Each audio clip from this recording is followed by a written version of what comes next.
श्रीरामचंद्रणे नमः। श्रीराम राम रामेति रमे रामे मनोरमे सहस्रनाम तत्तुल्यं राम नाम वरानने।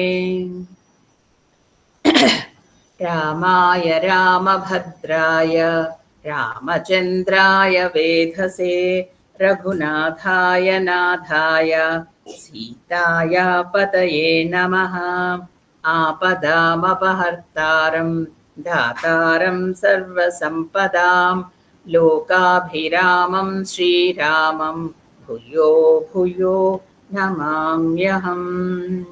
पूजन्तं राम रामेति मधुरं मधुराक्षरम् आरुह्य कविताशाखां वन्दे वाल्मीकिकोकिलम्। श्रीरामचन्द्रणे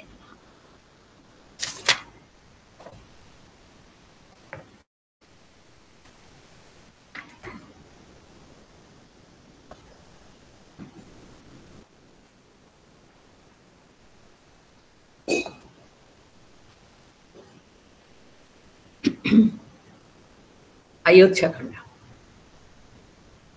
అయోధ్యకాండలో మంధర చెడు బోధల వల్ల కైకేయి మనసు మారి అంతవరకు సత్వగుణంతో అందరికీ ఇష్టురాలుగా ఉన్న కైకేయి అతి క్రూరమైన 2 వరాలని దశరథుడిని కోరింది. అప్పుడు దశరథుడు ఏ విధంగా బాధపడ్డాడు అవన్నీ మనం చెప్పుకున్న తర్వాత సుమంత్రుడిని పిలిచి ఆజ్ఞ ఇచ్చాడు, నువ్వు వెళ్ళి రాముణ్ణి తీసుకొనిరా అని చెప్పడం వరకు చెప్పాడు. ఈరోజు మనం రాముడి గొప్ప 2 దర్శనాలు చేసుకోబోతున్నాం. మనం మొన్న కొద్దిగా చెప్పి వదిలేశాను, అది చాలా డీటెయిల్గా ఈరోజు చెప్పబోతున్నాను. ఎందుకంటే రామాయణం అందరికీ మనం తెలుసు, నేను ఏం చెప్పబోతున్నానో కూడా మీకు తెలుసు, ఇదేం పెద్ద సస్పెన్స్ లేదు, ప్రతి ఘట్టం మీకు అందరికీ నోటికి వచ్చింది. కానీ ఈ దర్శనాలు చేస్తూ మీరు భావాత్మకంగా అది అనుభూతి చెందాలని నా కోరిక. ఎందుకంటే వాల్మీకి రామాయణంలో రాసింది ముఖ్యంగా ఆ అనుభూతి కోసమే. మనం అంతలాగా లోపలికి వెళ్ళి చదవడం, ఊరికే రాముడిని తెలుసుకుని రాముడి గుణగణాలు తెలుసుకుంటూ చదవడం వేరు, ఆయన్ని భావించుకోవడం. అలాగే ఈరోజు మనం రాముడి దర్శనం చేసుకోబోతున్నాం. అందుకని సుమంత్రుడిని ఒక్కడిని మనం పంపించి ఊరుకోవద్దు, సుమంత్రుడితో పాటు మనం కూడా సీతారామ మందిరానికి వెళదాం. వెళ్ళి అక్కడ ఎవ్వరికీ దొరకని దర్శనం సుమంత్రుడికి దొరికింది అనుకున్నాం. సుమంత్రుడికే దొరుకుతుందా మనం అనుకుంటామేంటి? మనం కూడా వెళ్ళాం, మనం కూడా వెళ్ళి ఆయన సీతారాముల దర్శనం, వైకుంఠంలో మాత్రమే లభించే లక్ష్మీనారాయణుల దర్శనం సుమంత్రుడికి దొరికింది. ఆయన ఎంత అదృష్టవంతుడు! పుట్టినప్పటి నుంచి అసలు రాముడు పుట్టుక కూడా ఆయన కారణం కదా, ఆయన సలహా ఇచ్చాడు, చెయ్యండి, అంత వయోవృద్ధుడు ఆయన. అలాంటి వృద్ధుడు వెళ్తే ఆయనకి వాళ్ళిద్దరూ అలాంటి దర్శనం ఇచ్చారు. కాబట్టి ఆ దర్శనం మనం కూడా చేసుకున్నాం. అందుకని నేను మెల్లిగా చెప్పబోతున్నాను. సీతారాముల దర్శనం అందరం చేసుకొని తల్లి సుమంత్రుడు అక్కడికి వెళ్ళాడు. ఆయనకి అడ్డు లేదు, ఆయనకి ఎక్కడికైనా వెళ్ళిపోవచ్చు. ఎందుకంటే ఆయన మంత్రుల్లో అతి దగ్గరవాడు దశరథుడికి. లోపలికి కైకేయి మందిరంలోకి వెళ్ళాడు. అందరూ ఎదురు చూస్తున్నారు, మీరేమి బయటికి రాలేదేమి అంటూ ఆయనకి మేలుకొలుపు పాడాడు దశరథుడికి మేలుకొలుపు పాడితే దశరథుడు కళ్ళు తెరిచి చూశాడు, మళ్ళా పడుకుండిపోయాడు. అప్పుడు కైకేయి చెప్పింది, మీరు వెళ్ళి రాముడిని తీసుకురండి, ఆయన ఇందాక నుంచి పట్టాభిషేకం గురించే మాట్లాడుతూ అలసిపోయి ఉన్నారు, మీరు వెళ్ళి పిలుచుకురండి అని. సుమంత్రుడు వెళ్ళలేదు. రాజ ఆజ్ఞ అయితే కానీ నేను వెళ్ళనన్నాడు. అది అంటే ఏంటంటే త్రూ ప్రాపర్ ఛానల్ రావాలి, ఎలా పడితే అలా వెళ్ళరు ఆ రోజుల్లో, అంటే అలా చేయడానికి వీల్లేదు. వెంటనే అప్పుడు ఆయన కళ్ళు తెరిచి తీసుకుంటారా, నా అందాల రాముడిని నేను చూడాలి అన్నాడు. అనేసరికి వెంటనే ఆయనకి అంతలాగా ఆయన గమనించలేదు, ఆయన పరిస్థితి ఎలా ఉందో ఆయనకు తెలియదు. అలసిపోయినాడు రాజు. ఇప్పుడు నేను రాముడిని తెస్తే ఇంకా ఏదో పట్టాభిషేకం హడావిడి జరుగుతుంది, అందరూ వశిష్ఠుడు బయట నిలబడి ఉన్నాడు, వశిష్ఠుడు శిష్యులు అందరూ, సామంతరాజులు, ప్రజలు అందరూ బయట నిలబడి హడావిడిగా ఉంది, ఊరంతా సందడిగా ఉంది. వెంటనే అలాంటప్పుడు తనే వెళ్ళి రాముడిని తేవాలంటే సుమంత్రుడికి మరి కాస్త సంతోషం. వెంటనే ఆయన రథాన్ని అధిరోహించి అక్కడికి సీతారాముల మందిరానికి ఆయన వెళుతున్నాడు. అయితే వెళుతూ ఉంటే అప్పుడు ఎలా ఉంది అంటూ రాశారు. ఆ నగరంలో ఆయన ప్రవేశిస్తుంటే సీతారాముల మందిరం అది ఎలా ఉందిట, ఒక కైలాస శిఖరం లాగా కాంతులు విరజిమ్ముతుంది అని రాశారు. కైలాస శిఖరం లాగా ఎందుకు రాశారు అనేది అందరు ఇక్కడ కొన్ని మనం ఆలోచించాలి. ఎందుకంటే సరే, నేను మీకు ముందరే చెప్పాను. అమ్మవారు రాముడు వేరు వేరు కాదు. ఇక్కడ మనం రాముడిని కాదు, అమ్మవారి దర్శనం కూడా చేసుకుంటున్నాం. ఎందుకో తెలుసా, మనం అమ్మవారిని మనం దర్శనం చేసుకున్నాం ఇలాగే చదువుతూ భావాత్మకంగా. అది మీరు గుర్తు తెచ్చుకోండి. ఇలాగే ఉంటుంది, అది కూడా ఇంతే. కాబట్టి అమ్మవారి లలితాదేవి రాముడు వేరు వేరు కాదు, ఇద్దరు ఒకటే అని చెప్పడానికి కైలాస శిఖరంతోనే పోల్చారు. కైలాస శిఖరంలాగా కాంతులు చిందుతోంది సీతారాముల మందిరం. అంటే ఆ పైన అన్ని అలాగా దీపాలు అవి పెట్టి, పొద్దున్నే కదా మళ్ళీ పట్టాభిషేకం, గొప్ప గొప్ప ద్వారాలు, ఆ తర్వాత అక్కడక్కడక్కడ వేదికలు కట్టారట. అంటే ఆ సీతారాములు అప్పుడే పెళ్ళి కొత్తగా వచ్చారు వాళ్ళు, ఇంకా ఆ వేదికలు అవి కట్టి అంత గొప్పగా ఉంది. ఇక ఆ లోపలికి వెళ్ళేసరికి ఆ లోపలన్నీ ఆ ఉద్యానవనాలు, ఆ సీతాదేవి విహరించడానికి ఆవిడ మిథిల నుంచి వచ్చింది, అలా తిరుగుతుంది చిన్నది. అందుకని ఆవిడ కోసం ప్రత్యేకంగా ఆవిడకి ఎప్పుడు వనం, తర్వాత పచ్చటితనం, తర్వాత ఆకుపచ్చతనం, పక్షులు, జంతువులు ఇవన్నీ ఆవిడకి ఇష్టం. అందుకని ఆవిడ కోసం ప్రత్యేకంగా ఉద్యానవనాలు తయారు చేశారు. అక్కడ చేసి ఆ లోపలికి వెళుతుంటే బంగారు విగ్రహాలు పెట్టారట అక్కడక్కడక్కడ ఆవిడకి ఇష్టమైన. ఇక తోరణాలు ఉన్నాయట ఆవిడ గృహానికి దూరం నుంచి. అంటే మీరు వెళుతూనే ఇల్లు మనలాగా లోపలికి తలుపులు ఉండవు కదా, అనేక తలుపులు దాటుతూ లోపలికి వెళ్ళాలి. అమ్మవారి మణిద్వీపానికి ఎలా వెళ్తాం, అనేక దాటుతూ వెళుతున్నట్టుగా అలా వెళతాం. వెళ్ళినప్పుడు అలా ఒక్కొక్క ద్వారానికి మణులతో చేసిన తోరణాలు, మన మామిడాకుల తోరణాలు కట్టుకున్నట్టు మణులతో చేసిన తోరణాలు కట్టి, ఇంకా ఎంత తెల్లారుజాము నేను వెళ్ళాడు కదా, అలాంటి సమయంలో చుట్టుపక్కలంతా చందనం, అగరు, ధూపాలు వేస్తే ఆ పరిమళం అంతా వ్యాపించు. తర్వాత పక్షుల కూతలు, ఆ చుట్టుపక్కల అన్ని వనాల్లాగా పెంచుకుంది సీతమ్మ తల్లి కదా. ఇక్కడ నెమళ్ళ అరుపులు తర్వాత అలాగా వినిపిస్తున్నాయి. అనేక లేళ్లు అవి సంచరిస్తున్నాయి. ఆవిడ చిన్నప్పటి నుంచి లేళ్లు అంటే ఇష్టం. లేడులు అలాంటి జంతువులు చిన్న చిన్నవన్నీ పెంచుకుంటూ ఉండేది. అందుకే బంగారు లేడిని తెచ్చుకుంటాను, ఇంటికి తీసుకెళ్ళిపోతానంది. ఆవిడకి అలాంటివన్నీ ఇష్టం. తర్వాత అవి ఉండడమే కాకుండా ఆవిడ ఉద్యానవనంలో ఏం చేసింది, అక్కడక్కడ కొన్ని బంగారు లేడులు బొమ్మలు, తర్వాత కొన్ని వెండి బొమ్మలు అక్కడక్కడ పెట్టుకున్నాడు. తర్వాత నిజమైన కొన్ని లేళ్లు అవి తిరుగుతున్నాయి. కాకుండా నెమళ్ళు కొన్ని నృత్యం చేస్తున్నాయి పొద్దున్నే. అంటే ఆ చక్కటి అలా ఉంది, ఎందుకంటే అది చైత్రమాసం కాబట్టి. తర్వాత లోపలి మెల్లిగా ఒక్కొక్క కక్ష, అంటే ఒక్కొక్క దాటుకుంటూ ఆయన ప్రాకారం లోపలికి వెళుతున్నాడు. వెళుతూ ఉంటే ఏంటవుతోందంటే, అలా లోపలికి వెళ్తే అక్కడ అంతఃపురం ఉంటుంది. అదే మళ్ళా రెండోసారి కూడా రాస్తారు. అదేంటంటే మేరు శిఖరం లాగా కాంతులు విరజిమ్ముతోంది లోపల. మరి ఉన్నది లక్ష్మీనారాయణ లోపల ఉంటే దానికి మరి వాళ్ళ కాంతి పైకి కొట్టదండి, అలాగా అంత బాగా కనపడుతుంది. రాముని భద్రగజం, శత్రుంజయము దాని పేరు. ఆయన భద్రగజం అంటే ఏంటంటే, ఒక్కొక్క రాజుకి వాళ్ళకి మహారాజుకి ఒక పెద్ద గజం భద్రగజం అని ఇస్తారు. అది రాజుగారు మాత్రం ఎక్కగలరు, దాన్ని కూర్చోగలరు. దానికి పెద్ద సవారీ అది ఉంటుంది. ఆయన ఊరేగడానికి. అలాంటిది రాముడి కోసం ప్రత్యేకంగా వచ్చి అక్కడ నిలబడింది అది. ఎందుకంటే పట్టాభిషేకం అవగానే ఆయన్ని ఊరేగించాలి. అందుకని దాన్ని చక్కగా ముస్తాబు చేసేసారు. దాని మీద రకరకాల బొమ్మలు అవి వేసి ఆ శత్రుంజయాన్ని అక్కడ నిలబెట్టి పెట్టారు. అదొక పర్వతం లాగా ఉంది, అంత పెద్ద శత్రుంజయ. అది బయట నిలబడి ఉంది. తర్వాత అనేక మంది నిలబడి అక్కడ సిద్ధంగా ఉన్నారు, సైనికులు. తర్వాత పౌరులందరూ రాముడు బయటికి రాగానే చూడాలి అని అనేక మంది బయట నిలబడి ఎదురు చూస్తున్నారు, శ్రీరామచంద్రుడు ఎప్పుడు వస్తాడా అని. ఇంకా కొంత అక్కడి నుంచి ఆయన మెల్లిమెల్లిగా లోపలికి వెళుతున్నాడు. సుమంత్రుడే కాదు, మనం కూడా వెళుతున్నాం. వెళుతుంటే అక్కడ రాముడు అంటే ప్రేమానురాగాలు కనవాళ్ళు అనేక మంది యువకులు అక్కడ నిలబడి ఉన్నారు. అంటే ఏంటి, చాలా మంది జనాలు తోసుకొని వచ్చేస్తున్నారు రాముడు అనుకుంటూ. మరి కొంతమంది నేను ఆపాలి, మరి లోపలికి వెళ్ళిపోతే ఎట్లా, అందుకని కొంతమంది యువకులు వెళ్ళి వాళ్ళు ఏం చేస్తారంటే, మేము ఉంటాం ఇక్కడ కాపలాగా, ఎవరు అంటే అందరూ తోసుకొని వచ్చేయకుండా అలా వాళ్ళందరూ ఈటెలు పట్టుకుని నిలబడి కాపలాలకు వస్తున్నారు. కానీ వాళ్ళందరికీ రాముడు అంటే విపరీతమైన ప్రేమ. వాళ్ళకి కాపలా వాళ్ళేం కాదు, కానీ ఆయన అంటే అంత ఇష్టం వాళ్ళకి. అలాగా అక్కడ వరకు వెళ్ళాడు. ఇంకా లోపలి కక్షల్లోకి ప్రవేశించే కొద్దీ అత్యద్భుతంగా ఎంతో అంటే సర్వ సంపదలతో తొలిదొక్కుతుంది సీతారాముల మందిరం. అనేక మణులు, తర్వాత అన్ని పేర్చబడి ఉన్నాయట ఆ గోడల మీద. అలా వాటి వెలుగులే అసలు ఇంకా ఏ దీపాలు అక్కర్లేదు, అంత అందంగా ఉంది. ఆయన ఎవరు, అయోధ్య నగరానికి కాబోయే వారసుడు మరి శ్రీరామచంద్రమూర్తి. అలాంటి అంతఃపురం. అలాగా ఆయన లోపలికి వెళుతున్నారు. వెళుతూ ఉంటే ఇక లోపలికి అంటే లోపల గదుల్లోకి వెళ్ళినప్పుడు అక్కడ అంతఃపుర స్త్రీలు ఉంటారు. వాళ్ళ రక్షణ కూడా చేయాలి. అందువల్ల ఏం చేస్తారంటే అక్కడ కొంతమంది స్త్రీలు కూడా ఉంటారు కాపలా వాళ్ళుగా. కొంతమంది స్త్రీలే కాకుండా కొంతమంది వృద్ధులైన వాళ్ళు కూడా ఉన్నారు.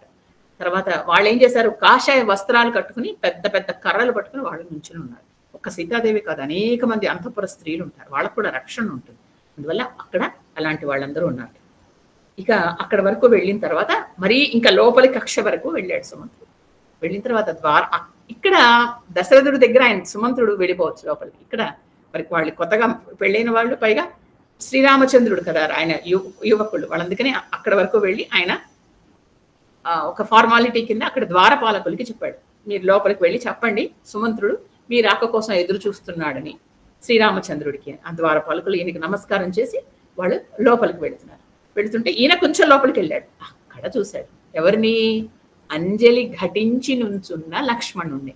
లక్ష్మణుడు అక్కడ అంతవరకు అందరికంటే ముందరే సిద్ధమైపోయి అన్నగారి దర్శనం కోసం ఆ గది బయట అక్కడ అంత అంటే అభ్యంతర మందిరం అంటారంటే ఆయన అంత పర్సనల్ రూమ్ దగ్గర బయట అంజలి ఘటించి ఎదురు నిలబడి చూస్తున్నాడు. చూడండి ఆయన భక్తి. లక్ష్మణుడు ఇక్కడ ఎప్పుడు వస్తారు అన్నగారు, నేను ముందర చూడాలి, ఆయనతో పాటు నేను కూడా వెళ్ళాలి, ఆయన తీసుకెళ్ళాలి, అలాగా అందుకని నిలబడి ఆయన ఎదురు చూస్తున్నాడు. వెంటనే ఆయన వెళ్ళి లక్ష్మణుడు సుమంత్రుడితో మాట్లాడుతున్నాడు. అప్పుడు ద్వారపాలకుడు వెళ్ళి అక్కడికి వెళ్ళి లోపలికి వెళ్ళి సీతారాములకి చెప్పాడు. చెప్తే వెంటనే శ్రీరామచంద్రుడు ఆయన లోపలికి సాదరంగా తీసుకురండి అని చెప్పాడు. ఎందుకంటే పెద్దల ఎడ గౌరవం, ఆయన చెప్పిన 16 లక్షణాలు ఎక్కడికక్కడ అప్లై చేసుకుంటూ చూసుకుంటూ ఉండాలి. అందులో ఒక లక్షణం ఏంటి, పెద్దల ఎడ గౌరవం, వినయం. వెంటనే ఆయన లేచాడు ఆయన కూర్చున్న చోటు నుంచి. ఇప్పుడు సుమంత్రుడు లోపలికి వెళ్తే ఆయన ఎదురుకుండా వెళ్ళి సీతారాములు ఆయన ఆహ్వానించి ఆయన సాదర దాని మీద ఒక సింహాసనం అంటే ఒక దాని మీద కూర్చోబెట్టి ఆసనం మీద ఈయన తన పర్యంకం మీద కూర్చున్నాడు. అంటే తన మంచం మీద కూర్చుని అంత లోపలికి సుమంత్రుడు వచ్చాడు, వాళ్ళ రూములోకి వెళ్ళాడు అన్నమాట.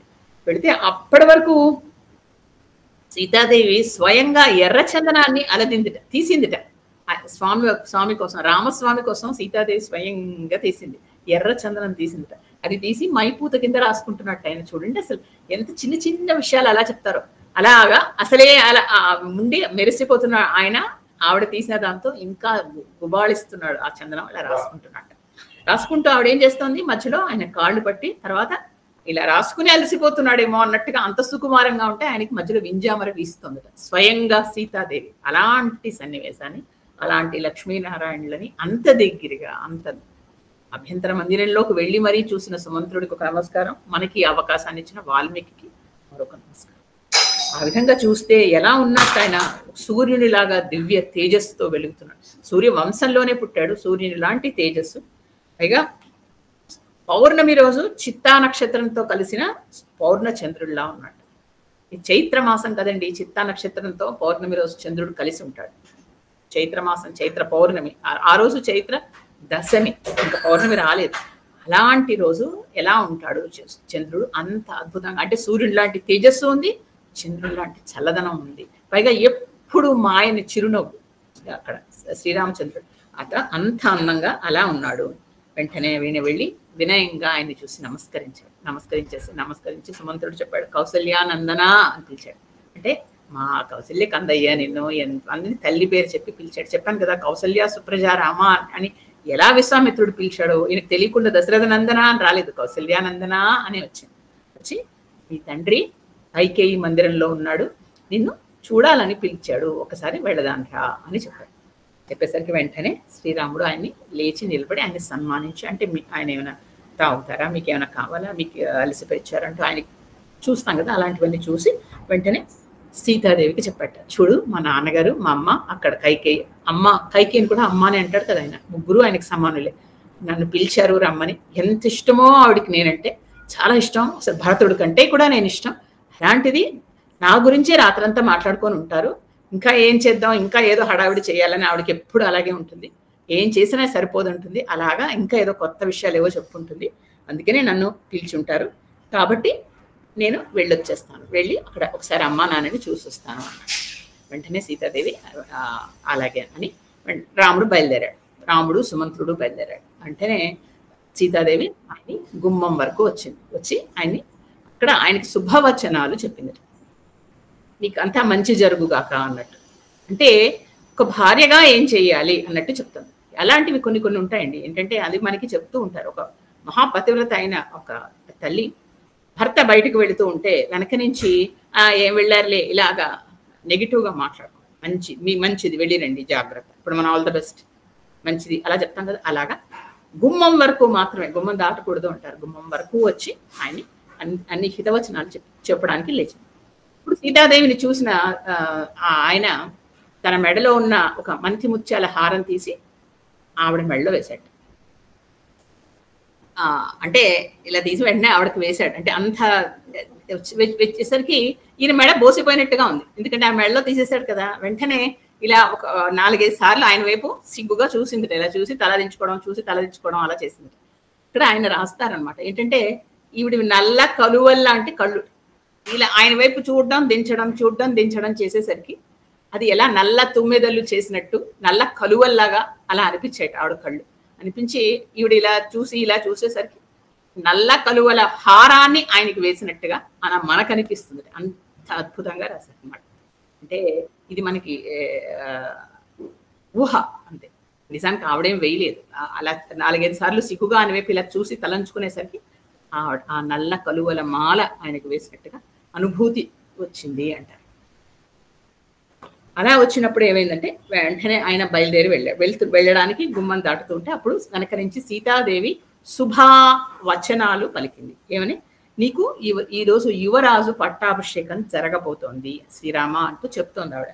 నిన్ను నేను ఇంకా నేను యువరాజుగా నేను సేవిస్తాను. నువ్వు ఒక సింహాసనం అధిష్ఠించి ఉంటావు. ఇంకా నిన్ను నేను ఆ విధంగా సేవిస్తాను.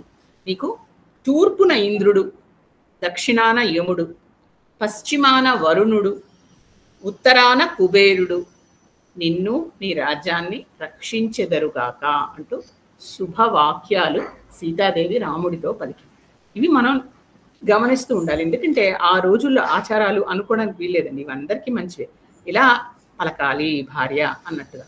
సో అలా చేసిన తర్వాత ఆయన మందహాసంతో బయలుదేరాడు. లక్ష్మణుడు చెప్పాను మీకు, ద్వారం దగ్గర ఆయన ఎదురు చూస్తున్నాడు వినమ్రంగా అంజలి ఘటించి. ఎప్పుడైతే రాముడు వచ్చాడో వెంటనే ఆయనకి నమస్కరించాడు. రాముడు కూడా ఆయన దగ్గరికి తీసుకుని ఆయన భుజాన్ని తట్టి దగ్గరికి తీసుకుని బయలుదేరాడు. లక్ష్మణుడు వెళ్ళాడా అన్న ప్రశ్న మనం అడగకూడదు. రాముడు వెళ్తే లక్ష్మణుడు వెళతాడు అంతే. ఎప్పుడు వాల్మీకి అక్కడ లక్ష్మణుడు కూడా వెళ్ళాడు అని రాయరు. లక్ష్మణుడు పక్కనే ఉంటాడు.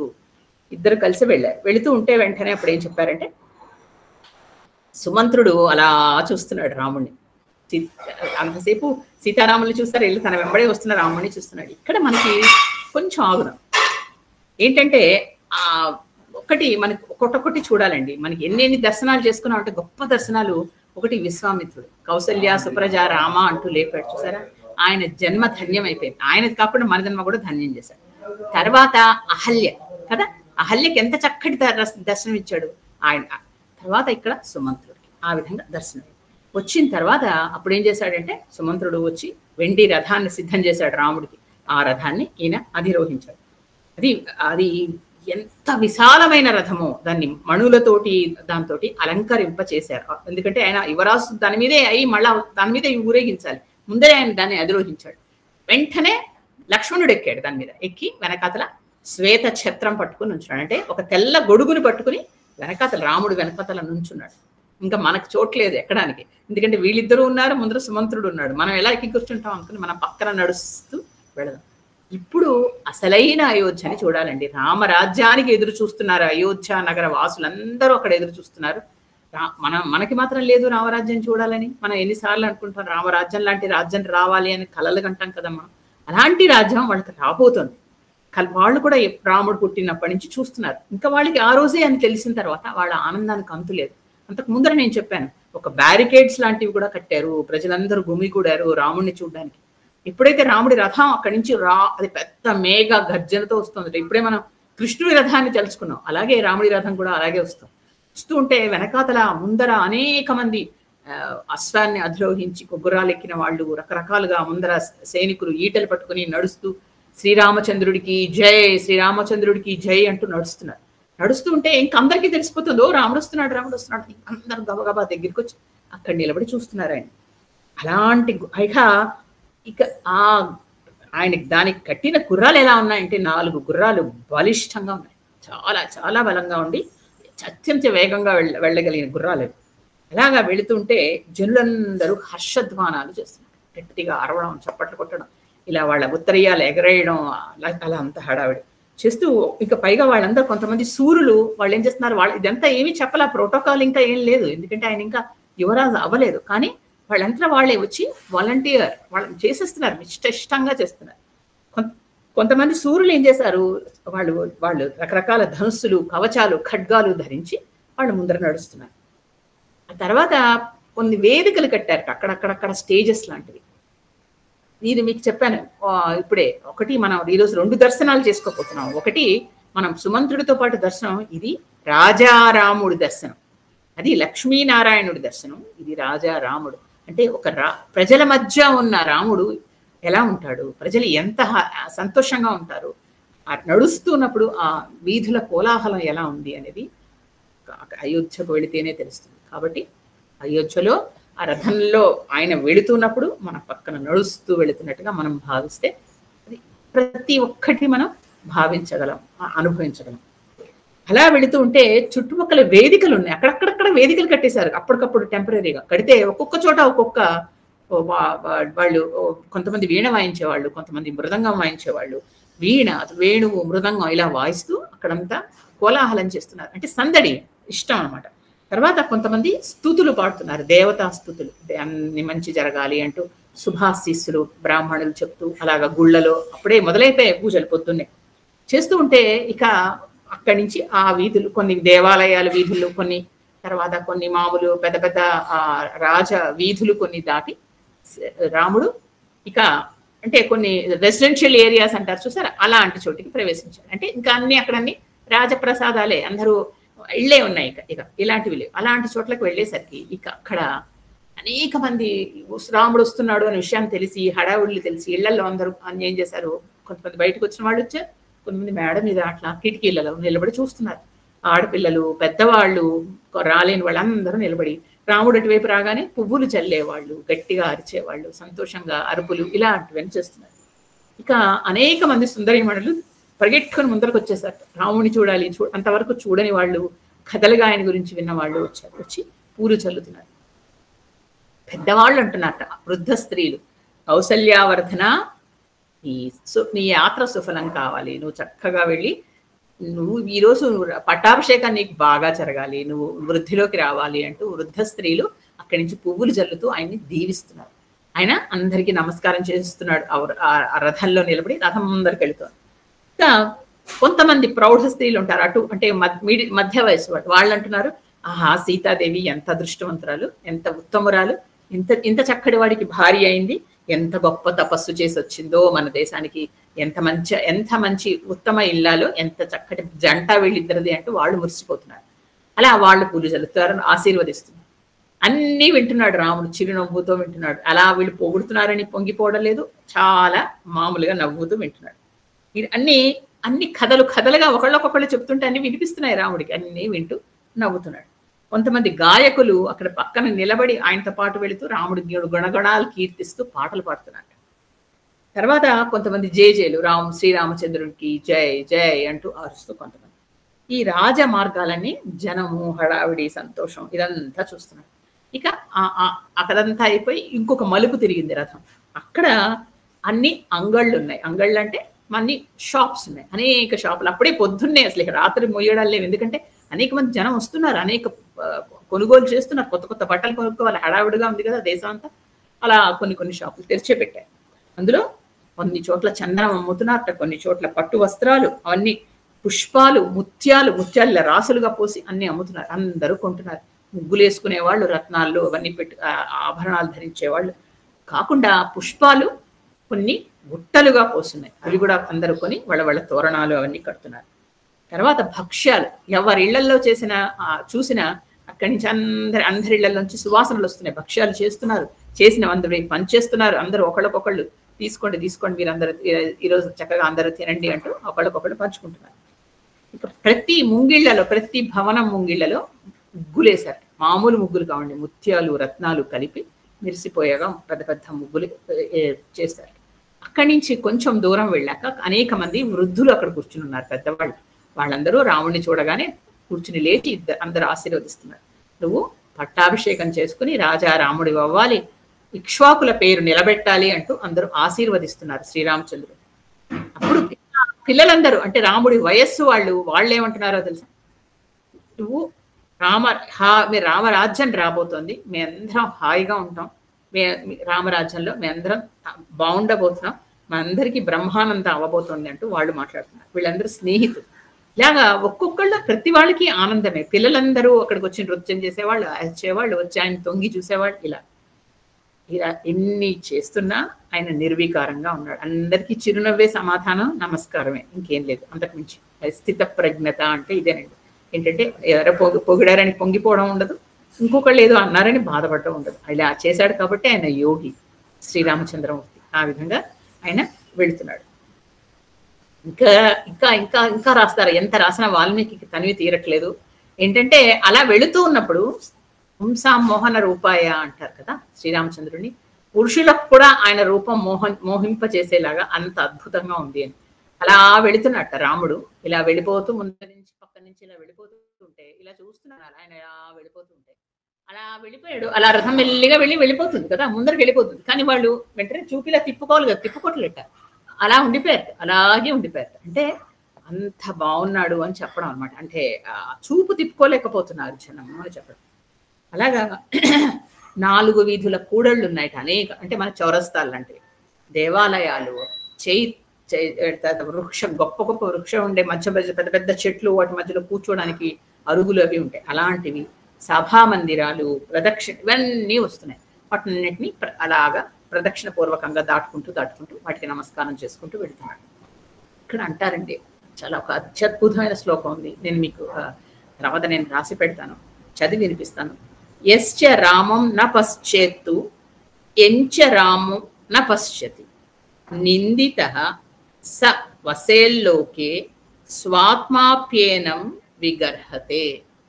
యశ్చ రామం న పశ్చేత్తు ఎంచ రామో న పశ్యతి నిందిత స వసేల్లోకే స్వాత్వాప్యేనం విగర్హతే. అంటే రాముని చూడని వాడు ఎవడైనా ఉంటే, లేదా రాముని చే చూడబడిన వాడు ఎవరైనా ఉంటే వాడు దురదృష్టవంతుడు అంటారు. అంటే రాముడైనా మన వైపు చూడాలి, లేదా మనమైనా రాముని కనీసం చూడాలి. ఈ రెండు గనక చెయ్యకపోతే వాడికి జీవితం, వాడు జీవించి కూడా వాడు దురదృష్టవంతుడే అని వాల్మీకి అంటాడు. అందువల్ల జనం అలా విరగబడి చూస్తున్నారు ఆయన. ఎందుకంటే ఆయన చూపు మన మీద పడాలి అంటే మనకు అన్ని మంచి, కొన్ని గుణాలైనా మంచి ఉంటే గానీ ఆ దేవుడు మనల్ని చూడండి. మనం ఆయన్ని చూస్తూ ఉంటే కనీసం కొన్నైనా నేర్చుకుంటామేమో. అందుకని రాముడిని రోజు చూస్తూ ఉంటే మంచిది. అలాగా చూస్తూనే ఉన్నారు. కాబట్టి ఆయన చూపు మన మీద పడితే మనంత గొప్ప మనుషులు ఎవరు ఉన్నారు. రాముని చూడని వాళ్ళు, రాముని చూడబడని వాళ్ళు దురదృష్టవంతులు అంటారు. కాబట్టి రెండు ఉండాలి అని చెప్తాను. అలాంటి రాముడు ఇంత ప్రజలందరూ పొగుడుతూ ఉంటే ఆ సంతోషంగా వాళ్ళందరినీ చూస్తూ కైకాదేవి గృహంలోకి వెళ్ళారు. ఇది రాముడు అయోధ్య నగరంలో చేసిన రథ యాత్ర. ఇది చాలా గొప్పగా ఉంటుందండి. ఇది ఇంతకు ముందర మనం అప్పుడెప్పుడో ఒకసారి కృష్ణుడిది చదివాము, కానీ ఇది వేరు. ఇది రాజారాముడిది వేరు. ప్రజల మనస్సుల్లో ఉండిపోయి రాముడే రాజు కావాలి ఎదురు చూస్తున్న వాళ్ళు ఇంకొక 5 నిమిషాల్లో రాజు అయిపోతాడు కదా. ఇప్పుడు మామూలుగా దగ్గర నుంచి చూస్తున్నాం, అప్పుడు రాజు అయితే కొంచెం ఫార్మాలిటీస్ దూరంగా ఉంటాడేమో. ఇప్పుడు మన మధ్య ఉన్నాడు, ఇంత దగ్గరగా ఉన్నాడు అన్నట్టుగా ఆప్యాయతో పొంగిపోయి మారాముడు అందరికీ ఎవరికి వాళ్ళకి మారాముడే. పైగా చెప్పాం ఆయన పూర్వభాషి కదా, మితభాషి, స్మితభాషి, ఇవన్నీ ఆయన మాటలు. అంటే ముందరే వెళ్ళి పలకరిస్తాడు ఆయన, ఒకళ్ళ కోసం ఆగడు. అలాంటి రాముడు అందరికీ నమస్కారం చేస్తూ కైకేయి మందిరం దగ్గరికి ప్రవేశించాడు. అక్కడ రథం దిగి ఆయన, లక్ష్మణుడు, సుమంత్రుడు అంతవరకు వచ్చాడు. చెప్పాడు, నిన్ను పిలుస్తున్నాడు కదా, అందుకని నువ్వు లోపలికి వెళ్ళు అంటూ సుమంత్రుడు రాముడిని పంపించాడు. అక్కడ ఆయన లోపలికి వెళ్ళాడు. మరి అక్కడ వశిష్ఠుడు వాళ్ళందరూ పట్టాభిషేక మందిరానికి వెళ్ళిపోయారు. ఎందుకంటే ఈయన చెప్పాడు కదా సుమంత్రుడు వాళ్ళు వస్తారు, ఆయన వస్తున్నాడు రాజుగారు అని చెప్పేసరికి వశిష్ఠుడు తన శిష్యుడితో పట్టాభిషేక మందిరానికి వెళ్ళి అక్కడ ఆయన ప్రారంభం చేస్తున్నాడు. చేయాల్సినవన్నీ చేయాలి కదా, మరి అనేక పనులు ఉంటాయి, అవన్నీ చూసుకోవడానికి వెళ్ళిపోయాడు. ఇక్కడికి రాముడు ప్రవేశించాడంటే లక్ష్మణుడు ప్రవేశించాడనే దానికి విడివిడిగా చెప్పక్కర్లేదు. అలా వెళ్ళేసరికి లోపల 3 కక్షలు దాటాలి. అంటే 3 లోపల ప్రాకారాలు దాటితే కానీ ఆవిడ ఉండే చోటు రాదు. అక్కడికి వెళ్ళాడు. వెళ్ళేసరికి అక్కడ తండ్రి పడుకొని ఉన్నాడు.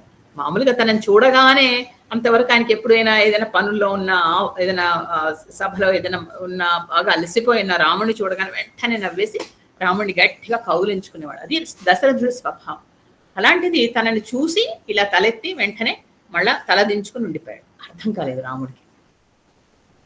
ఎందుకు ఇలా ఉన్నారు నాన్నగారు అని ఒక్క క్షణం వెళ్ళి, లేదు నాదేదో భ్రమ అనుకుని వెంటనే వెళ్ళి తండ్రి నమస్కారం అంటూ రామ అలా రాముడి తనవన్నీ చెప్పుకుని అని చెప్పుకున్నాడు, నమస్కారం చేశాడు. చెప్పేసి రాముడు మళ్ళా దశరథుడు ఎప్పుడైతే ఈయన వచ్చి కాళ్ళకి నమస్కారం చేశాడో, ఆయన స్పర్శ తగిలిందో దశరథుడు తలెత్తాడు. ఎత్తి రామా అన్నట్టు అనేసి వెంటనే ఆయనకి ఇలా కళ్ళ నీళ్లు కారిపోతున్నాయి, గొంతంతా గద్గదం అయిపోయింది. ఏం మాట్లాడాలో తెలియక మౌనంగా ఉండిపోయాడు. రాముడు కలవరపడ్డాడు. ఏమైంది, కళ్ళ నీళ్లు పెట్టుకుంటున్నాడు ఏంటి తండ్రి? అలా ఎప్పుడు ఉండడే, ఎప్పుడు చాలా సంతోషంగా ఉంటాడే, నాన్నని ఎప్పుడు ఇలా కంటి నీటితో నేను చూడలేదే, ఏమైంది? నన్ను చూసి ఎప్పుడు సంతోషిస్తాడే, ఎంత దుఃఖంలో ఉన్నా రామా నువ్వు వచ్చావా అంటే చేయి పట్టుకుంటాడే, అలాంటిది ఇలా ఎందుకున్నాడు? నన్ను చూసి ఎందుకు దుఃఖిస్తున్నాడు? నన్ను చూసి దుఃఖిస్తున్నాడా ఏంటి, ఏమైంది అని అర్థం కాలేదు. వెంటనే కైకేయిని అడిగాడు, తల్లి ఏమైంది? నా వల్ల ఏదైనా అపరాధం జరిగిందా? నేను ఎవరినైనా ఏమైనా అన్నానా? ఎవరినైనా బాధ పెట్టానా? లేకపోతే నాకు తెలియకుండా భరత శత్రుఘ్నులనో లక్ష్మణునో ఏమైనా అన్నానా? లేకపోతే తల్లులు ఎవరికైనా అపచారం చేశానా? తండ్రిని అనరాని మాట అన్నానా? చెయ్యరాని పని ఏదైనా చేశానా? ఇబ్బంది కలిగిందా?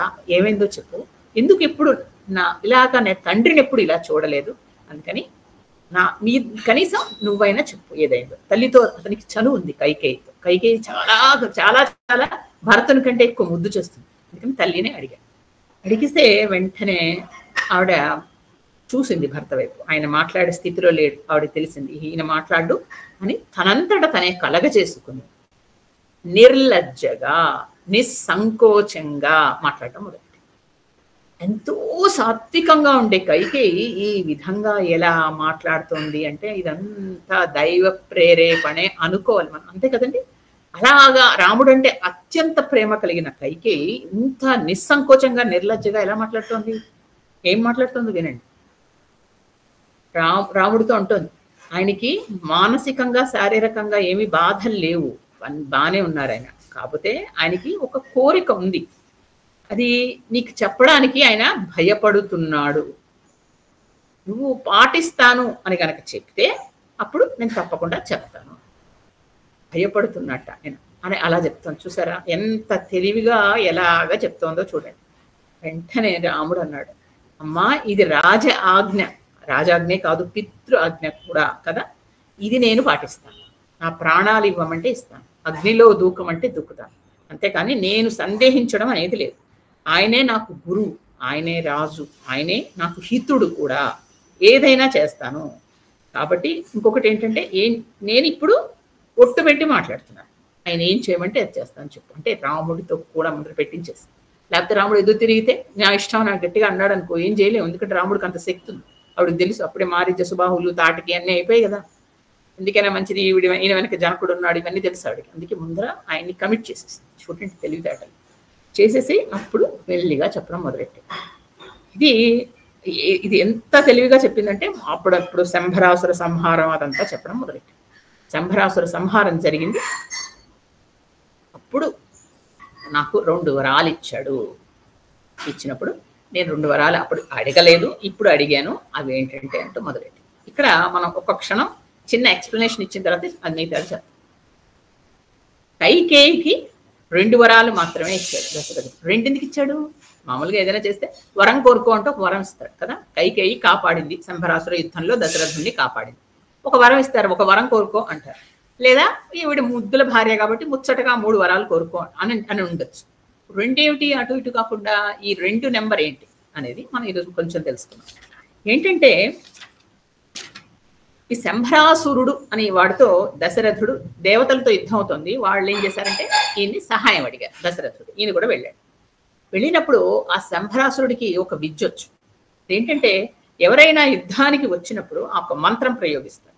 ఆ మంత్రం ప్రయోగిస్తే ఎదురుకుండా ఉన్న శత్రువు యుద్ధం మానేసి నిద్రలోకి వెళ్ళిపోతాడు. నిద్రలోకి వెళ్ళిపోయినప్పుడు వాళ్ళని ఈయన సంహరిస్తాడు. ఇది 2. అలా చేస్తాడు. అది ఆయనకున్న స్పెషాలిటీ. అదొక విద్య. కానీ ఇప్పుడు ఈయన దశరథుడి మీద కూడా అదే ప్రయోగించాడు. దశరథుడు కూడా అలాగా మత్తులోకి వెళ్ళిపోయాడు. మత్తులోకి వెళ్ళిపోతే ఇంకా ఆయన సంహారానికి సిద్ధం అవుతున్నాడు. కానీ కైకేయి చిన్నప్పుడు ఎక్కడో ఎవరి దగ్గర ఒక విద్య నేర్చుకుంది. ఏంటంటే ఇలాంటి విద్యలు ఎవరైనా ప్రయోగిస్తే దాన్ని ఎలా ఉపసంహరించాలి అని. ఇప్పుడు చూడండి, ఇవన్నీ విద్యలు ప్రయోగించడానికి ఒక మంత్రం ఉంటుందా, అలాగే దాన్ని ఉపసంహరించడానికి కూడా ఒక మంత్రం ఉంటుంది. అలా ఉపసంహరించే మంత్రం కైకేయికి చిన్నప్పుడు ఒక గురువు గారు ఉపదేశించారు. కైకేయికి ఎందుకు ఉపదేశించారంటే, మరి కుంతీదేవికి ఉపదేశించలే, పిల్లలు పుట్టడానికి మంత్రం ఇవ్వలేదు దూర్వాసుడు, అలాగా ఈవిడ కూడా బహుశా ఎవరినో పరిచర్యలు చేసి ఉంటుంది. ఒక ఋషి ఎవరో ఇచ్చారు. కాబట్టి అలాంటి విద్యల్ని ఉపసంహరించి చేసే మంత్రం ఈవిడ దగ్గర ఉంది. వెంటనే ఆవిడేం చేసింది, ముందర బాణం వేసేస్తాడు కదా ఈయన మత్తులోకి వెళ్ళగానే, ముందర ఆయన్ని కాపాడుకోవాలి. అందుకని ఏం చేసింది, ఆయన్ని ఇక్కడ యుద్ధ రంగం నుంచి పక్కకు తీసుకెళ్ళిపోయింది. చాలా వేగంగా వీళ్ళెవరు ఊహించని విధంగా, అంటే ఆ రాక్షసుడు ఊహించని విధంగా దూరంగా తీసుకెళ్ళిపోయి ఆ మంత్రం పఠించి, ఆ ఉపసంహార మంత్రం పఠించేసరికి ఆయన ఆ నిద్రలోంచి తేరుకున్నాడు. అప్పుడు ఆయనకి పరిచర్యలు చేసి ఆయన యుద్ధానికి పంపిస్తే అప్పుడు ఈయన ఆ రాక్షసుని ఇక ఆ మంత్రం ఆయన మీద పనిచేయలేదు, సంహరించాడు. ఇక్కడ 2 ఉపకారాలు. ఒకటి, ఆయన్ని ఆ నిద్రలోంచి మేలుకొల్పింది. 2, ఆయన్ని సంహరించబడకుండా యుద్ధరంగంలోంచి తీసుకొచ్చింది. 2 ఉపకారాలు చేసింది. కాబట్టి దశరథుడు 2 వరాలు ఇచ్చాడు. అది ఆ 2 వరాలకి కారణం ఇది. 2 చేసింది కాబట్టి 2 సహాయాలు, 2 వరాలు. స్థలం మార్చడం, తర్వాత ఆ సుషిప్తి నుంచి మేల్కొనడం. 2 సహాయాలు, 2 వరాలు ఇచ్చిన తర్వాత